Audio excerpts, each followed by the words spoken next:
Mirando hacia atrás, ¿cuál fue el error más costoso de no haber aplicado la gestión de riesgo? Definitivamente el tema de confiarme demasiado. El exceso de confianza hizo que después de grandes ganancias caigan grandes pérdidas.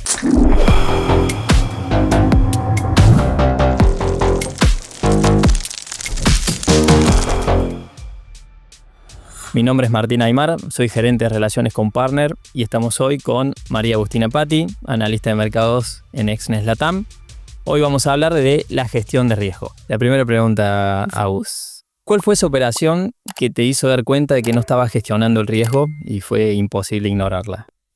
Muy buena pregunta, y más que una operación en particular, yo creo que fue un momento en mi vida como trader, digamos, que empecé a notar que era una montaña rusa, ¿no? Que tenía momentos en los cuales tenía muchas ganancias seguidas y eso me daba como un poquito de exceso de confianza, uno se confía un poco de más, y luego en 2 o 3 operaciones perdía todo lo que había ganado después de tanto esfuerzo, ¿no? Entonces es como que en ese momento fue como que hice un quiebre y dije, bueno, no puede ser que esto sea, que no sea tan estable. O sea, obviamente que estamos hablando de renta variable y la renta variable no es obviamente comparable con la renta fija, pero sí en cierta manera tener como una curva de crecimiento en lo que es el balance. Y cuando empecé a notar que esa curva de crecimiento era una montaña rusa, en ese momento es cuando dije, bueno, acá hay algo que no está bien. Algo que no está bien, perfecto.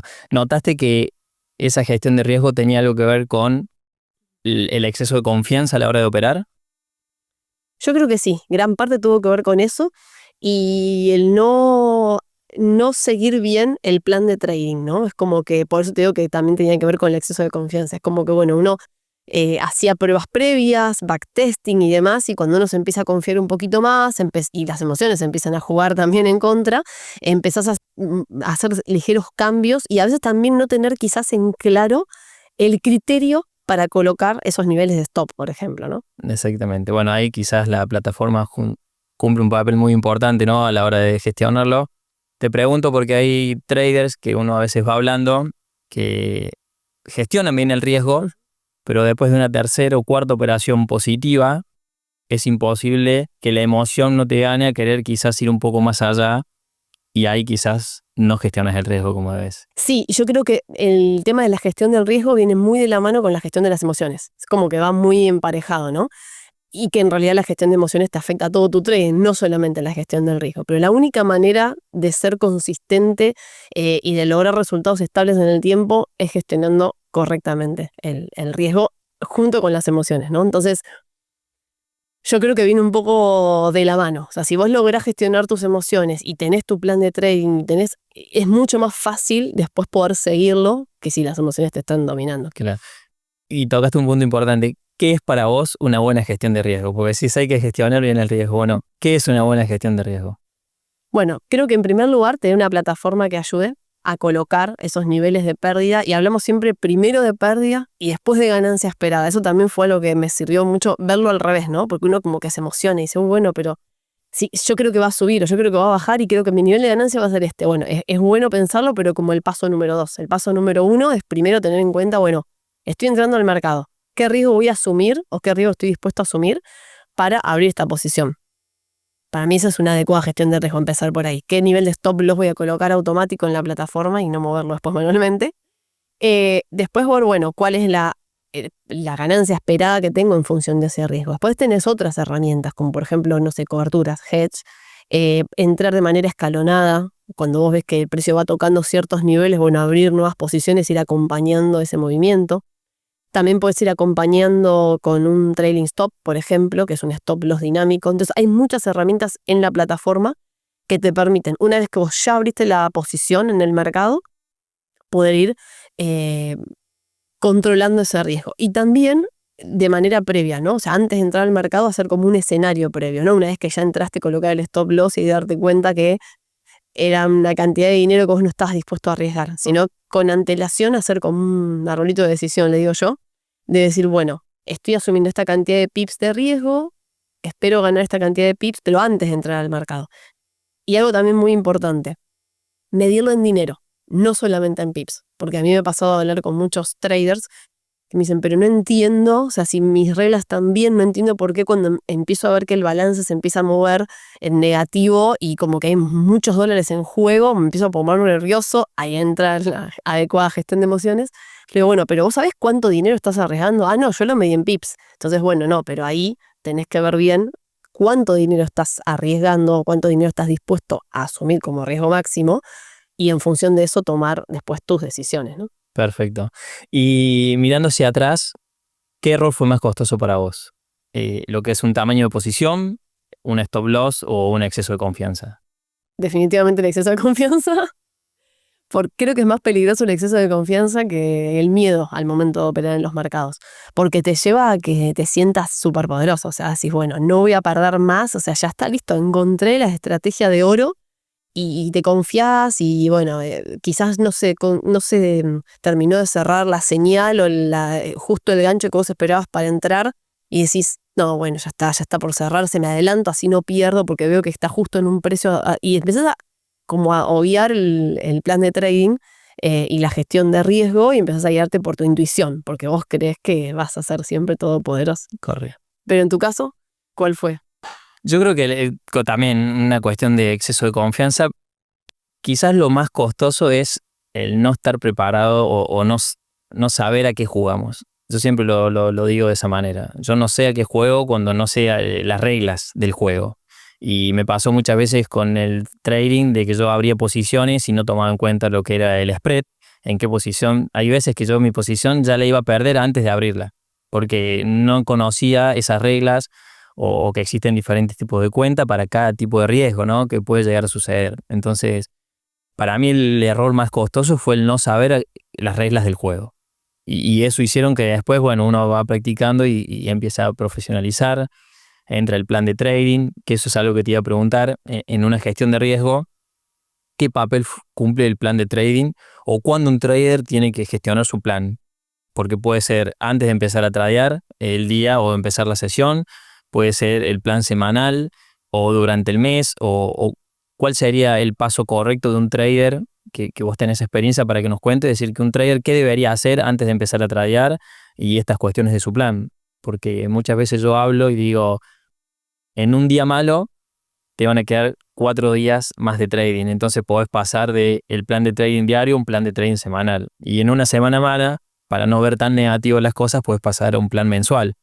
No sé qué recomendás vos en esos aspectos. Diste ahí como justo en la tecla.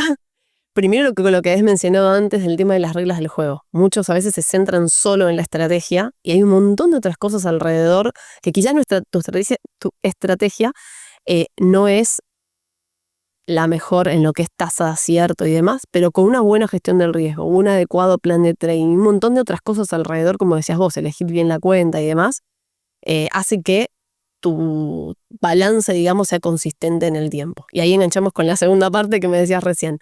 El plan de trading básicamente son las reglas que vos tenés que ir siguiendo y que tenés que ir respetando como si fuese, digamos, lo único que existe cuando vos vas a operar. No tenés que mirar otra cosa, porque eso se supone que vos llegaste a ese plan porque ya lo testeaste, ya lo practicaste en una cuenta demo, en una cuenta, por ejemplo, Standard Cent, y sabés que está probado y funciona. Entonces no te vas a ir de ese plan. Ahora, cuando vos hablas de los objetivos, yo siempre suelo ver objetivos más mensuales, ¿sí? Diarios, sí, es importante, pero el tema es que, como decís vos, a veces tenés un día en el cual hay mucha volatilidad y a lo mejor operás, tenés un muy buen resultado, o a lo mejor decidís no operar porque decidís que quizás no es el adecuado para tu estrategia ese día. Entonces, a mí me gusta tener como el plan de trading lo tenés que seguir todo el tiempo, en cada operación que vos entras al mercado, pero como objetivo, a mí por lo menos en mi experiencia, a mí me gusta tener un objetivo mensual. Y que a veces puede ser que también hayas tenido un mes que no fue el mejor, y bueno, pero sabés que, como decías vos, vas como ampliando esa visión, pero siempre es una visión en lo que es el balance, digamos, de tu cuenta más a largo plazo, por lo menos lo aconsejable. ¿Y qué sería tener un buen mes o una buena semana en términos es haber cumplido los objetivos de profit o no haber quemado la cuenta? Qué tramposa esa pregunta. En términos de gestión del riesgo, no quemar la cuenta es como el piso que nos ponemos, ¿no? O sea, de ahí no podemos ir, no podemos bajar de ahí. Yo creo que también depende de la experiencia que tenga el trader, ¿no? Uno cuando recién empieza, el camino lógico es que empieces con pérdidas, después viene la montaña rusa, que empiezas ganancias, pérdidas, después terminás en un break-even, vos decís, bueno, este mes ni gané ni perdí, y como el último escalón que uno aspira es tener una ganancia, un profit positivo, digamos, un profit que se sostenga en el tiempo, ¿no?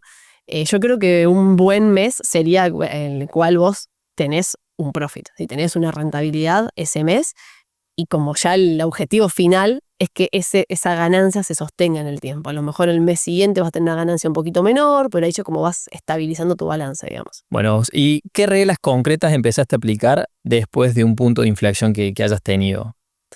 Yo creo que fueron varias cosas las que cambié, pero la regla que más me cambió mi manera, digamos, de ver y también los resultados que estaba teniendo, y es lo que yo aconsejo a todos los traders cuando hablo con ellos, es que utilicen la plataforma. Nosotros en Exness tenemos la web terminal y hay una función muy, muy valiosa que no todos la saben, pero cuando vos ingresás, digamos, por ejemplo, una orden de compra, vos vas a la opción de comprar y antes de confirmar esa compra tenés como todo un desplegable del lado derecho y en la parte inferior donde te dice el riesgo que vos estás asumiendo en pips, en dinero, en porcentaje, así como también la rentabilidad esperada. Entonces lo que te mencionaba antes, ¿no? Del arbolito de decisión que uno arma, está todo automático en la plataforma. Los niveles de stop loss y take profit los podés ir moviendo con el mouse directamente desde el gráfico, y eso para mí fue un punto de inflexión. Más que nada, el aprender a usar la plataforma, obviamente atado con esta gestión del riesgo, y poder armarme este escenario previo a entrar al mercado. Entonces, vos ya sabés, antes de abrir esa orden, antes de confirmar esa compra o esa venta, si el mercado se va en mi contra, bueno, ¿cuánto es lo máximo que voy a perder? Si, bueno, tuve un acierto, digamos, en la dirección del mercado y tengo una rentabilidad, bueno, ¿cuál va a ser la rentabilidad esperada? Y es como que estás también, desde el punto de vista emocional, mucho más tranquilo y mucho más controlado, porque ya sabes escenario A, escenario B. O sea, no sabes que no puede salirse de esas dos. Bueno, y te hago una última pregunta relacionada a lo que es la gestión de riesgo. Cuando vos haces la gestión, tu plan de trading y gestionas el riesgo, ¿se puede ser flexible con eso? Y te pregunto por qué, para no exponerte. Exness, en la plataforma, lo que a mí me gusta mucho a la hora de gestionar el riesgo es que vos te podés presetear un stop loss y un take profit en diferentes parámetros. Y como vos decías, no podés usar solamente la regla de pips, sino que podés cambiar en porcentajes, que yo uso mucho el porcentaje, y en dinero. Quiero ganar $10, quiero perder $10. Y muchas veces, al tener preseteado eso, me marca que esa línea se cruza entre un nivel de resistencia o un nivel de soporte, que muy probablemente el precio pueda llegar ahí y rebotar y después seguir en la dirección que yo había estipulado. Y yo uso mucho eso para cambiar a veces esos valores cuando veo que coinciden. Porque hay muchos traders que me dicen, Martín, puse el stop loss, lo tocó y después rebotó y siguió hacia el lado que yo lo había planificado. ¿Se puede ser flexible o qué aconsejas? Yo, en base a mi experiencia, prefiero siempre ser flexible, porque cuando vos colocás un nivel de stop loss, siempre tenés que tener un criterio, como que yo le digo, dual, ¿no? Por un lado, tener en cuenta esto de, bueno, pero está cerca, ¿por qué estoy colocando mi stop loss acá? Es arbitrario porque, bueno, dije que va a ser siempre 10% o 10 pips o 20 pips. Por un lado esto, tener en cuenta por qué estoy colocándolo acá. Hay un nivel de soporte o un nivel de resistencia importante, Fibonacci, la herramienta que vos utilices. Y eso para mí vale oro, porque vos estás dándole como un sustento a tu decisión. No estás haciendo, bueno, yo siempre voy a colocar este nivel. Pero por otro lado, tienes que también ponerte un límite y decir, bueno, quizás el precio se movió demasiado rápido, tu regla, digamos, de entrada como que fue un poquito más tardía en darte la confirmación. Entonces, a lo mejor, si vos siempre estás acostumbrado a tener un riesgo de vamos a poner un número, 10 pips, porque tu plan de trading así lo dice, porque ya está aprobado, el precio se movió tan rápido que cumple todas las condiciones. La regla de entrada está dada, el nivel de soporte, vamos a ir a una compra, ¿no? El nivel de soporte está perfecto para colocar tu stop loss y demás, pero te das cuenta que está a 30 pips del punto de entrada. En mi manera de operar, yo en ese caso prefiero no operar. ¿Por qué? Porque es como que no entra dentro de las reglas de tu plan de trading. Si vos viste que siempre que ingresaste, siempre, digamos, en grandes comillas, ¿no? O sea, de todas las operaciones que ingresaste, sabés que de 100... no sé, por poner un número, ¿no? 70, 80%, cuando sucede ciertos ciertas características, te dan ciertas características del mercado. Tuviste una rentabilidad, si la excepción a la regla es esta porque se escapa de tu nivel máximo de pérdida tolerable, por más que cumpla con todas las reglas, yo en ese caso elegiré no entrar. Y ahí es como que entra esta flexibilidad que vos mencionabas. Perfecto. Bueno, muchas gracias, Martín. Muchas gracias a vos.